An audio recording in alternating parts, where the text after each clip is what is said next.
mom is a kleptomaniac who's afraid of getting caught, so she's always used me as a shield. When I was little, she'd hide stolen candy in my pockets, then loudly blame me. Why are you so greedy? Also, your mouth shut at home. To look good to the neighbors, she even stopped buying me formula, stunting my growth. Later, she stole a friend's iPhone from their house, and, when caught, cried, "How could I raise such a bad child?" My friend left me, and I was isolated at school. I ended up working in a factory after graduation. On my wedding day, she slipped my mother-in-law's gold necklace into my purse. When it went missing, she disowned me publicly. "You're still stealing from your mother-in-law, you're a disgrace." The video spread, and everyone called me a gold digger. I jumped into a river in despair. When I opened my eyes, I was back in that supermarket, hearing my mom tell the cashier I stole the candy. I looked up innocently and said sweetly, "Mommy, you put the candy in my pocket. Why are you lying?" The words hung in the air. My mother's face instantly flushed a deep shade of crimson. Without a second thought, she clamped her hand over my mouth. "You naughty girl," she hissed. "How dare you lie after you've been caught?" I looked at her face, twisted with guilt and panic, and a storm of hatred and fury surged within me. This was the face that had ruined my life. I knew why she had the sickness.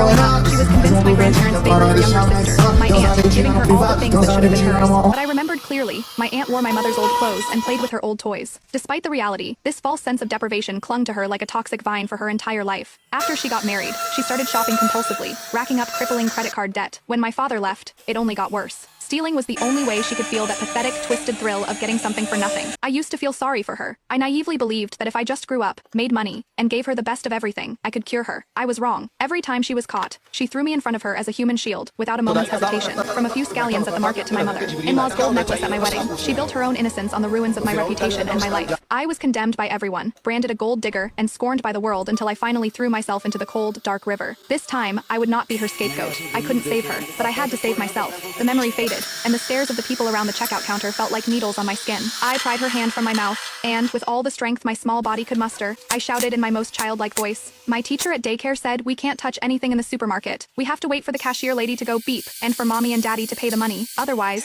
it's stealing." I looked up at her, my voice filled with faux concern. "Mommy, you're a grown-up. Why don't you listen to the teacher? Why do you have to steal? Look, even Jane is a good girl." My voice cracked with staged fear. "Mommy, the teacher said a policeman will come and take you away if you steal. Please put the candy back." "What if the policeman comes?" I let my eyes well up with tears, perfectly playing the part of a good child, terrified by her misbehaving parent. I was giving her one last chance. If she admitted her mistake right then, showed even a flicker of remorse, maybe there was still a sliver of hope for us. But she reacted like a cat whose tail had been stepped on, her voice shrieking. "When did you learn to lie like this? Everyone, be my witness." As she spoke, she poked my forehead with a look of profound disappointment. "Have I starved you? Have I not given you enough? Is this how you repay me, by humiliating me in public?" I wasn't going to give her another chance to perform. My heart was no longer soft. My voice was clear and crisp, not loud, but sharp enough for everyone who was pretending not to listen to hear every word. "Mommy, in your pocket, after you weighed the scallions, you secretly added some expensive garlic to the bag.